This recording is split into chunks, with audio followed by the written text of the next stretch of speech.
السلام علیکم ورحمۃ اللہ وبرکاتہ۔ عزیز طلباء، اردو گرامر میں آج ہم لوگ فعل کی اقسام یا فعل کے بارے میں ہم لوگ پڑھیں گے۔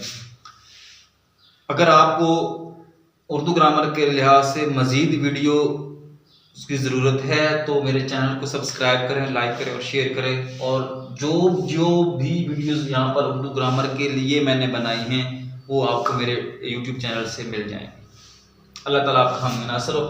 چلتے ہیں جی لیکچر کی طرف۔ اردو گرامر فعل یعنی کہ جو کام کیا جائے اسے کیا بولتے ہیں؟ فعل بولتے ہیں۔ اب فعل کی قسمیں ہیں جی، بلحاظ فاعل فعل کی اقسام۔ بلحاظ فاعل فعل کی اقسام۔ اب فاعل کام کرنے والے کو کہتے ہیں، فعل کام کہتے ہیں۔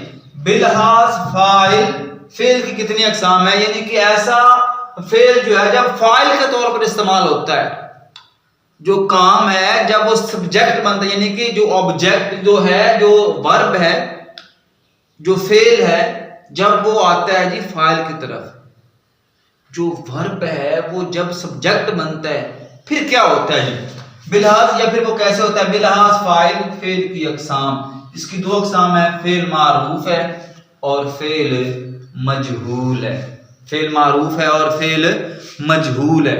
یعنی کہ بلحاظ فاعل جب جو ورب ہے وہ سبجیکٹ کی جگہ لے لیتا ہے، یا جو فعل ہے وہ فاعل کی جگہ پر ہوتا ہے، پھر وہ کیسی چیزیں بناتا ہے جی؟ فعل معروف ہے۔ معروف کا مطلب ایسے مشہور بھی ہوتا ہے، معروف کا مطلب ویل نون، مشہور۔ یہ فعل کی وہ قسم ہے جس میں فعل کا فاعل جملے میں مذکور ہو، یعنی ایک جملہ بناؤ، ٹھیک ہے، اس میں فاعل بھی ہو، فعل بھی ہو اور مفعول بھی ہو، وہ فقرہ فعل معروف کا ہوتا ہے۔ جس میں فاعل بھی ہو، فعل بھی ہو اور مفعول بھی ہو، وہ فقرہ فعل معروف کا ہوتا ہے۔ وہ پہاڑ پر گئے، اب اس میں وہ فاعل ہے، پہاڑ، گئے، جانا، یہ مفعول ہے اور فعل بھی۔ یہاں پر دیکھیں مکمل ہے، بلال نے خط لکھا، بلال سبجیکٹ ہے، فاعل ہے، خط جو ہے اس پر کام مفعول ہے، لکھنا جو ہے یہ کام ہے، ورب ہے، یہ فعل ہے۔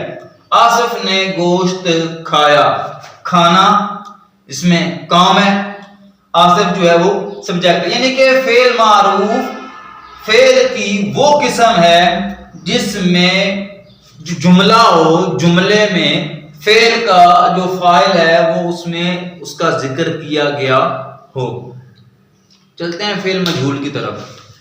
اب فعل مجہول یہ ہے کہ جس میں فعل کا فاعل جملے میں مذکور نہ ہو، یعنی کہ جس جملے میں فاعل جو ہے وہ اس کا ذکر نہ کیا جائے۔ اب جیسے کہ دیکھیں پہاڑ پر جاتے ہیں، خط لکھا جاتا ہے، آم کھائے جاتے ہیں۔ اب اس میں آپ دیکھیں کہ فعل کا جو فاعل ہے وہ مذکور نہیں ہے، اس میں تینوں فقرات میں فاعل جو ہے وہ موجود نہیں ہے۔ تو فعل معروف جس میں فعل کا فاعل جملے میں مذکور ہو وہ فعل معروف ہے۔ فعل مجہول وہ ہے جس میں فعل کا فاعل جملے میں مذکور نہ ہو۔ مثالیں آپ کے سامنے ہیں، ان مثالوں کو دیکھ کر آپ مزید اس کو سمجھ سکتے ہیں۔ اب آگے چلتے ہیں، زمانے کے لحاظ سے فعل کی اقسام ہے، یہ تھی بلحاظ فاعل فعل کی اقسام۔ اب ہم پڑھنے جا رہے ہیں زمانے کے لحاظ سے فعل کی اقسام کتنے ہیں۔ جیسا کہ آپ کو نظر آ رہا ہے کہ ہمارے پاس زمانے کے لحاظ سے فعل کی اقسام کتنی ہیں؟ 3 ہیں۔ فعل ماضی ہے، فعل حال ہے اور فعل مستقبل ہے۔ جیسے کہ یہ لکھا ہوا ہے، اگر میں درمیان میں آ جاؤں، میں اس وقت آپ سے بات کر رہا ہوں تو میری جو انگلی ہے وہ حال پر ہے، میں اس وقت آپ سے مخاطب ہوں۔ جب یہ چیز اس سائڈ پر پیچھے گزر جائے گی تو یہ ماضی ہے، اور جو چیز آنے والی ہے وہ کیا ہے؟ مستقبل ہے۔ بڑی آسان سی تعریف، بچپن سے ہم لوگ سنتے آ رہے ہیں۔ فعل ماضی ایسا فعل جس میں کسی کام کا کرنا، ہونا یا سہنا گزرے ہوئے زمانے میں پایا جائے، وہ فعل ماضی ہے۔